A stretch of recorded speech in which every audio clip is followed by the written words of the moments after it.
Ako budete tohto roku oslavovať Veľkú noc? Vyberiete sa niekam? Aký máte vzťah k tradíciám?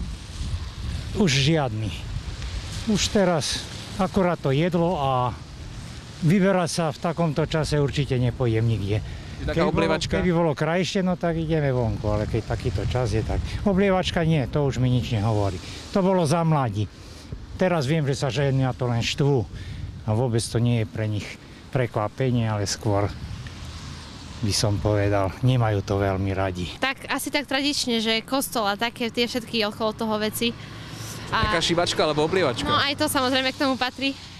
Ako ty predstaviteľ mužského rodu hájiš naše záujmy počas Veľkej noci? Tak my s kamarátmi tradične robíme Tour de Košice.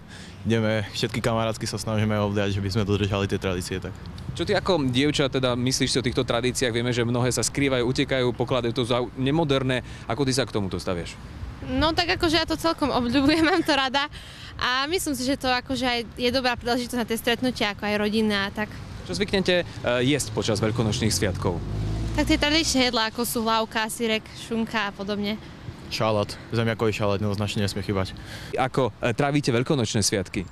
Doma, v rodinnom kruhu, v papučiach, to je najlepšie. Oblievačka alebo šibačka hrozí nejaká? Nie.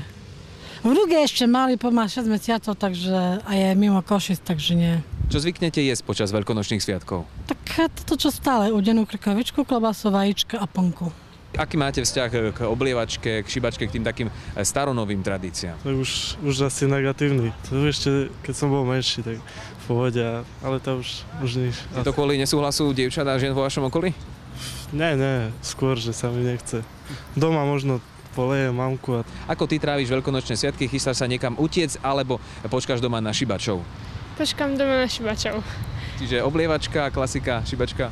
Áno. Akým spôsobom sa vy zapojete do veľkonočných sviatkov? Dievčatá odmietajú, neodmietajú tú oblievačku? Čo zvyknete jesť počas Veľkej noci? Počas Veľkej noci, takže s tým, že ja som vlastne kresťan katolík, takže vlastne my máme post piatok aj sobotu až do vzkriesenia, no a potom už tradičné jedlá ako šunka alebo vajíčka, no to, čo sa vlastne svetí v kostole. Ste z Vranova?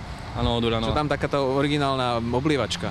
Tak oblievačka, no s tým, že nemáme jarok, tak musíme použiť vedra alebo nejakú hadicu a